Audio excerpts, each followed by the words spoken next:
guys! So I recently watched a video over on Lauren's channel from Lauren and the Books, which was all about the books that she has DNF'd in the first half of July. If you're not familiar, DNF is shorthand for did not finish. So these are books that you have decided that you're not going to continue reading or have put down unsure if you're going to pick back up but haven't continued to read since you began them for whatever reason. And I really enjoyed that video. I thought it was really interesting hearing about the books that she had not finished in 2019, that she wasn't sure if she was going to finish or just knew that she wasn't going to finish.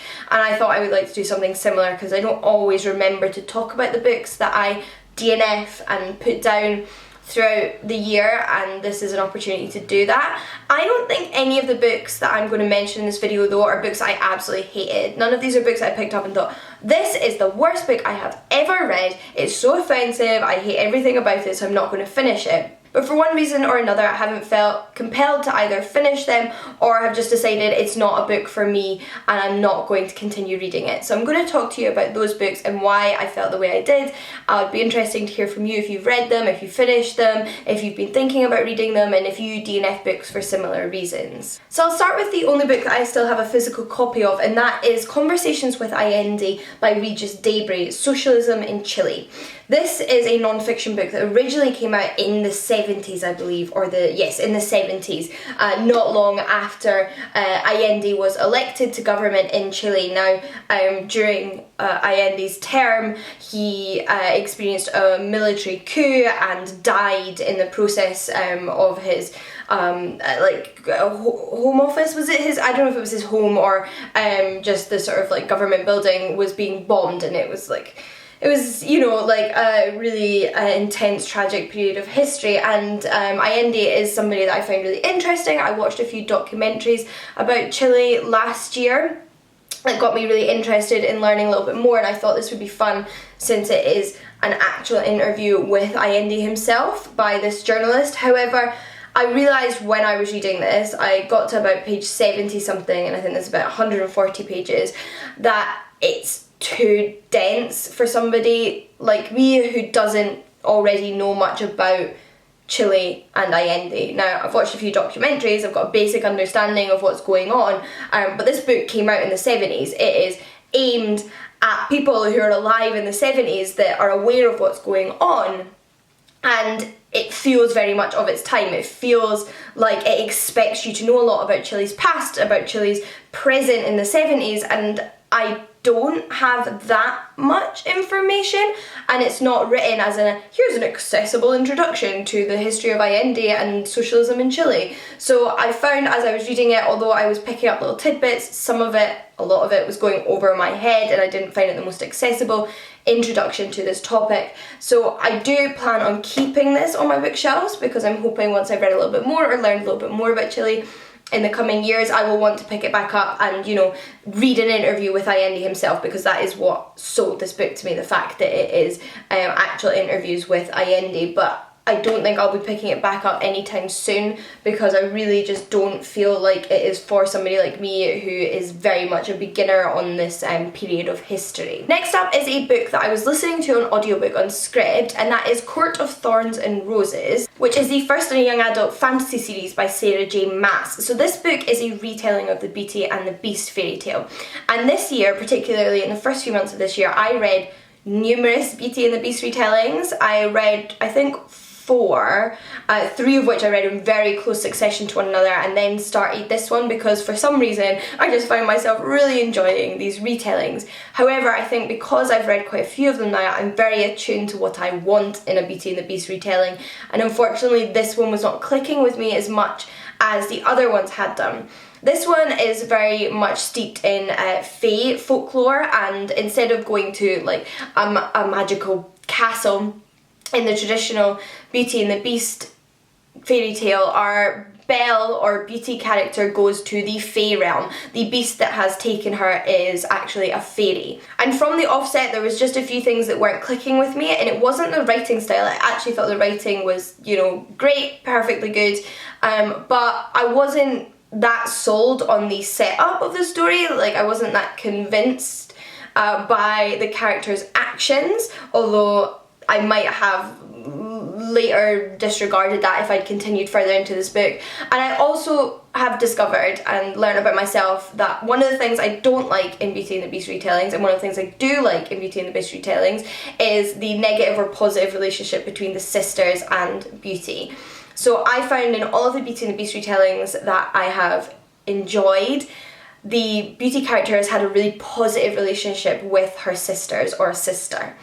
Whereas in the traditional fairy tale and in Court of Thorns and Roses, there's like a real animosity between the sisters, a lot of like female hatred and like cruelty to one another, and I felt like there was just too much of that in A Court of Thorns and Roses, and I could not get on board with it. Like, these sisters were just like malicious to one another, and I didn't entirely feel like there was a good reason for it apart from just cattiness, and I didn't love that. I just don't love that portrayal of relationships between women unless there's like a really solid grounding for it. And because of that, I was just not loving the story. Those things were annoying me, I think in large part because I'd read so many Beauty and the Beast retellings that I loved, and it wasn't like them. Which is why I still feel like in the back of my head one day I might come back to this book and try it again, because I know loads of people love Sarah J Maas and I've never read any of her books before. Perhaps if I read it further from reading other Beauty and the Beast retellings, I would be less hypercritical of it. I don't know, so that's something I'm really torn between, because it has some people who love it and some people who hate it, and I might just be with those people that don't like this book. I don't know. I'd love to hear from you, and I'm also partially motivated to continue with the series because I know book 2 is based on a Greek myth, which always makes me want to pick up books, but that doesn't necessarily mean I'm going to enjoy it, so that's also maybe not a reason to continue with this book. But for now, I'm certainly not, feeling compelled to go pick it back up. Now, talking about books I'm also not particularly compelled to pick back up, but kind of wish I was, is The Warrior's Path, which is the first in the When Women Were Warriors series by Catherine M. Wilson. This is a book that was actually recommended to me in the comments of a video because it is queer, female-female, romantic fantasy, which is something I'm always on the hunt for. Love that stuff. This book though is a book that I did not start this year. It started last year, but have continued to read increments of since last year, continuing on into this year, and was trying to read it again about 3 weeks ago, and finally just admitted to myself that I was obviously not loving this book, or I would not have been reading it since about a year ago, tiny portions at a time, wanting to read other things whilst I'm reading it. And I wanted to love this because it is so many things that I look for in a book. But for whatever reason, something about the plot line and the relationship between the characters in this book just does not compel me.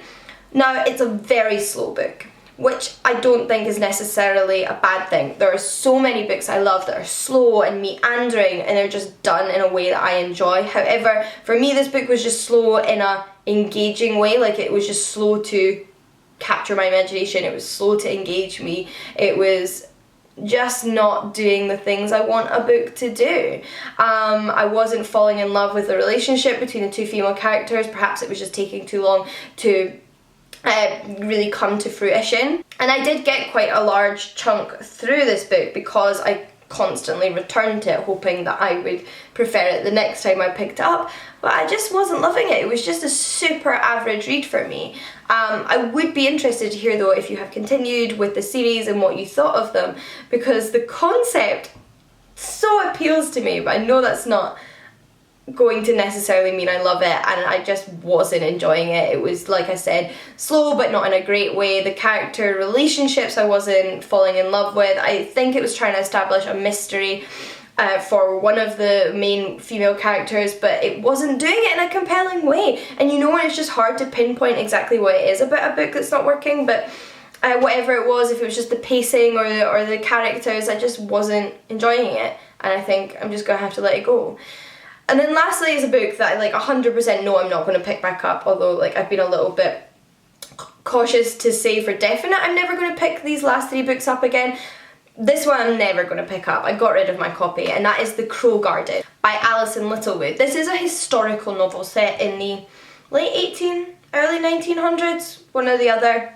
But it's set in a mental hospital, and from the blurb I believed, and it is, about a woman who has been diagnosed with hysteria, about her treatment at this hospital and the kind of experiences in her life and the mystery of her life that's actually led her to this place. Which sounds exactly up my street. I love dark historical books, and I also love books that explore the historical treatment of women's mental health and hysteria. I think it's fascinating, it's disturbing, and I like a bit of a feminist perspective on all of that now as a modern reader. But what I didn't really quite click with in this book was the narrator. So this book is actually narrated by one of the doctors. It's narrated by one of the male doctors who becomes slightly obsessed with this female patient and the mystery of her life, and sort of starts to idealise her and fall in love with her. And that was not the narrative I was looking for. I was looking for something that was more about the woman and her experiences and how she was feeling about everything that was going on, and that's not what this book was. It was actually far more leaning into the mystery side of things, but I didn't really like the way that the female protagonist was being treated by the narrative, or particularly the like male-centric perspective of the narrative, because that's not what I want from a book like this. I'm not saying it's a bad book, it's just not what I want in the slightest, and I just had to accept that when I was reading it, that I'd really picked it up on a whim and it wasn't the book I thought it was going to be. So I let that one go. But those are the books I have DNF'd this year. I'm definitely not picking any of them back up in 2019. Some of them I am sure I will never pick back up. Others I might. So I would be interested to hear your perspective on them in the comments down below. And I'd also love to hear about what books you have just decided to let go and abandon and stop pushing yourself to read this year. Because I think it can be quite a liberating thing when you just, admit that to yourself when you're not enjoying a book. But until next time, happy reading, and I'll see you all again soon. Bye guys!